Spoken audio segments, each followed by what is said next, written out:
Oi, pessoal, muito prazer. Meu nome é Daniele Goto, eu sou fisioterapeuta e atualmente eu trabalho como professora na Universidade 9 de Julho no curso de graduação em fisioterapia. É sempre uma alegria falar sobre poluição atmosférica e os efeitos num dos principais mecanismos de defesa pulmonar, que é o transporte mucociliar.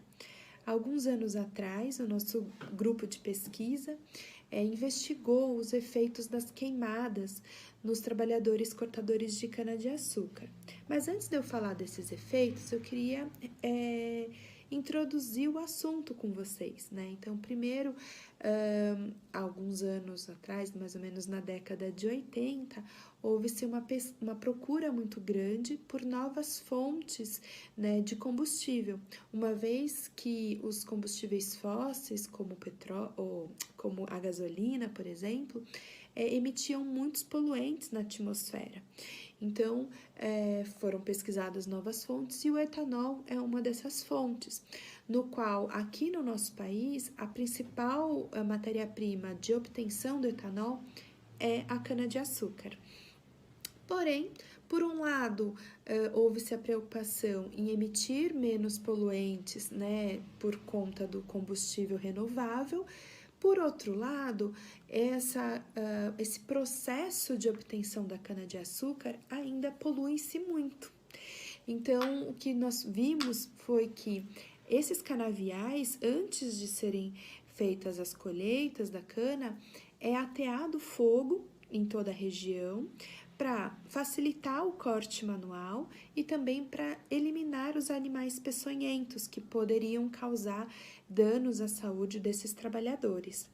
Então, esses trabalhadores, eles, além de estarem expostos ao trabalho que é extremamente exaustivo, né, de muito esforço físico. Em geral, cada trabalhador ele corta de 7 a 10 toneladas de cana-de-açúcar por dia. Além de tudo isso, eles também estão expostos aos efeitos da queimada.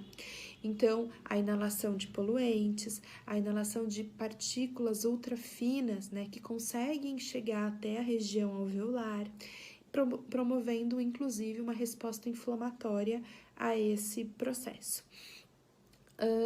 Então, nós ficamos, né, sempre muito preocupados e resolvemos investigar quais seriam os efeitos na saúde desses trabalhadores, mesmo naqueles que não apresentavam sintomas ou que não apresentavam nenhuma queixa.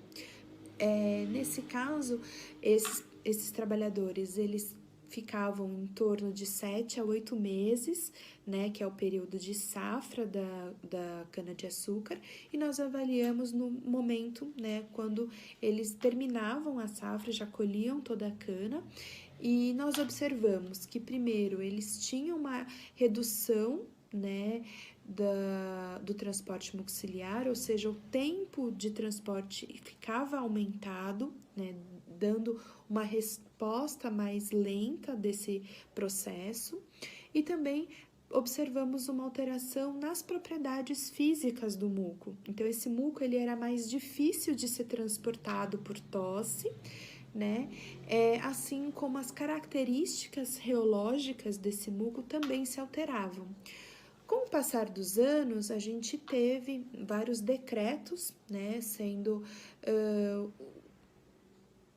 determinados, e esses decretos mostram justamente a substituição, né, do corte manual desses trabalhadores por máquinas, mostrando que realmente há uma preocupação muito evidente na saúde desses trabalhadores. O grande ponto é, na cana-de-açúcar, isso está diminuindo, porém, as últimas notícias que a gente tem, né, do ano passado, é que várias áreas do nosso país estão sendo desmatadas, ou seja, os efeitos da queimada ainda persistem por aí. E a gente sabe que esses efeitos, eles não se restringem só aos trabalhadores, e sim a população que vive em torno também sofre, né? Então fica a nossa grande preocupação com a saúde dos trabalhadores, que a gente sabe que acontece, mas também com toda a população que vive em torno das queimadas. Muito obrigada pelo convite e até uma próxima. Olá, meu nome é Faradiba Sarkis Serpa, eu sou alergista imunologista e no mês que se comemora o Dia Mundial do Meio Ambiente, eu estou passando por aqui para falar sobre o impacto da poluição do ar nas doenças alérgicas. A poluição do ar é o resultado da emissão na atmosfera de uma série de gases, de partículas líquidas, de partículas sólidas, que vão determinar problemas ao meio ambiente e também à saúde humana. Segundo dados da Organização Mundial de Saúde, 92% da população mundial não respira um ar seguro. E o que nós temos observado é que as pesquisas vêm mostrando que mesmo dentro dos limites estabelecidos pela Organização Mundial de Saúde, são observados desfechos na saúde humana. Nas últimas décadas, houve um aumento importante da frota de veículos automotores, houve um crescimento industrial também bastante expressivo e, paralelo a isso, houve também um aumento importante na prevalência das doenças alérgicas, especialmente da rinite alérgica e da asma.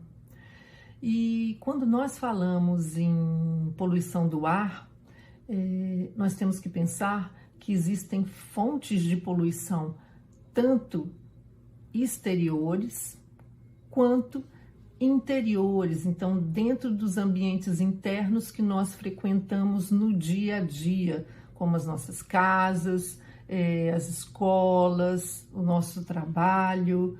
E dentro desses ambientes existem tanto substâncias químicas que poluem, quanto agentes biológicos como ácaros, bactérias, fungos, que são os mofos, insetos.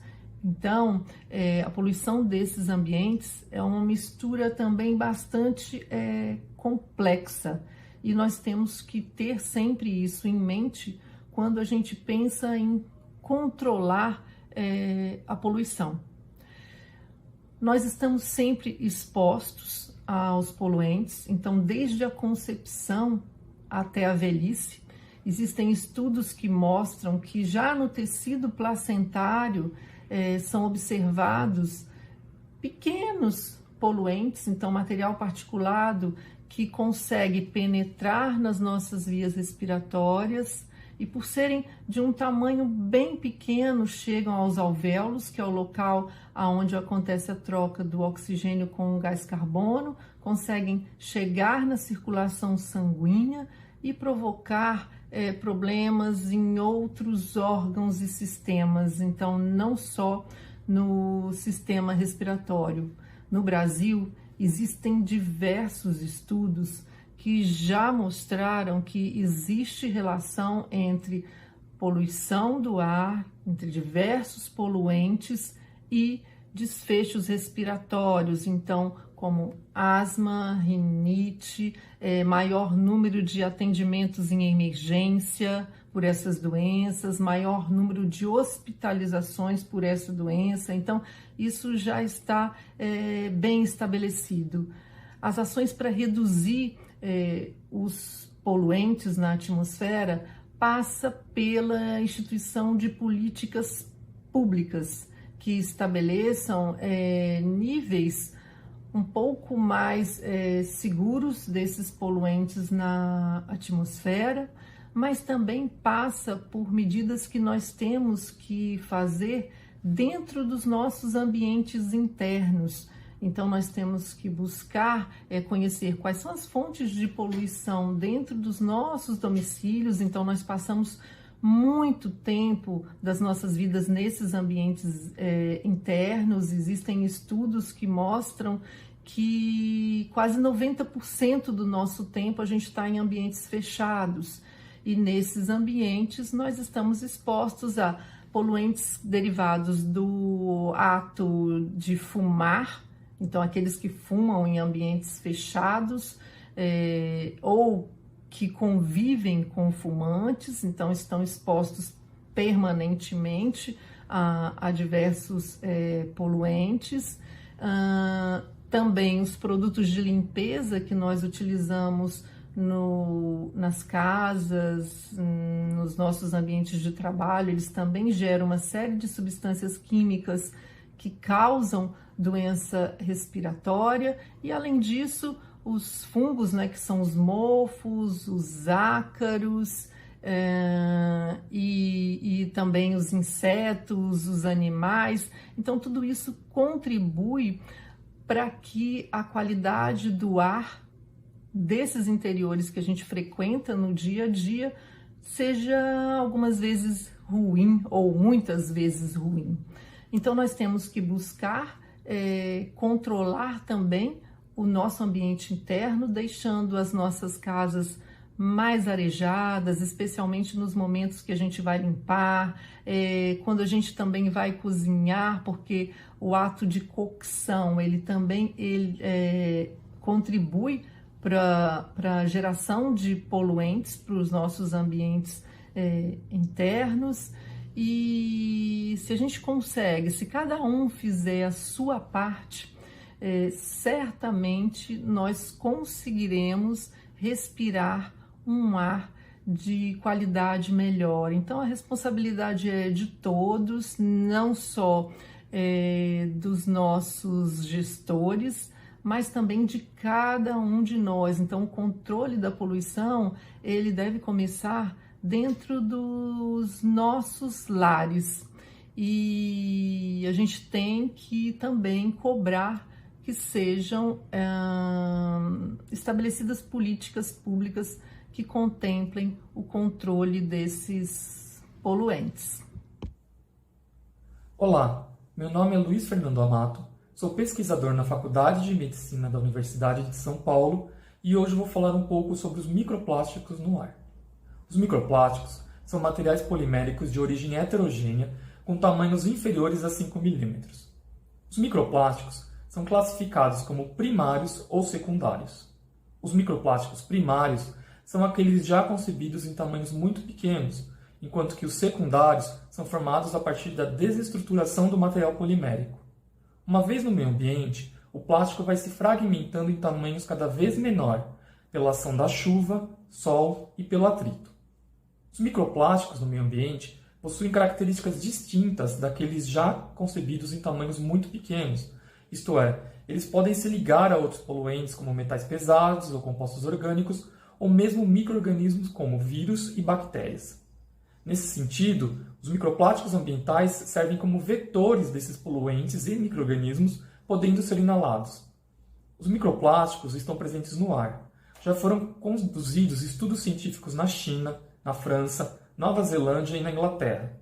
Em Londres, por exemplo, foram determinadas concentrações de 575 a 1.008 partículas por metro quadrado por dia. Em São Paulo, estamos conduzindo um estudo semelhante para sabermos quais são as concentrações dos microplásticos no ar. As principais fontes em ambientes internos são os tecidos sintéticos presentes nas roupas, cortinas, tapetes e embalagens. No ambiente externo, o desgaste do pneu de veículos, por exemplo, além de plásticos que são dispostos de forma incorreta, vão sendo degradados e dando origem a partículas cada vez menores. Recentemente, publicamos no periódico Journal of Hazardous Materials um artigo científico onde detectamos e caracterizamos pela primeira vez a presença de microplásticos ambientais no pulmão humano. Essas partículas foram encontradas em 13 de 20 casos estudados. O estudo adotou rigorosos protocolos para que não houvesse contaminação externa, uma vez que os microplásticos estão presentes no ar e poderiam contaminar as amostras. Foram detectadas fibras e partículas principalmente de polietileno e poliestireno, dois materiais mais consumidos em embalagens plásticas de uso único.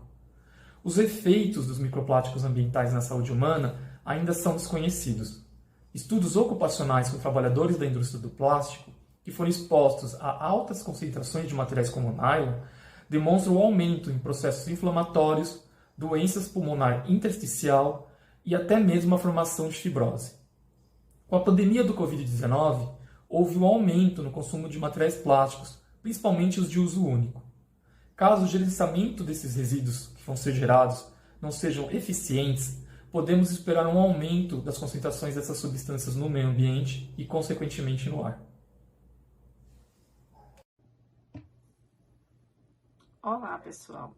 Eu sou a doutora Maria Enedina, médica pneumologista. Hoje eu estou aqui para falar sobre um assunto bem importante, sobre o ar que nós respiramos, sobre o meio ambiente e a relação do meio ambiente com a asma. O mês de junho é o mês mundial do meio ambiente. A gente tem visto que a nossa relação com o bairro que vivemos, a cidade, o estado e o país tem a ver com nossa saúde também.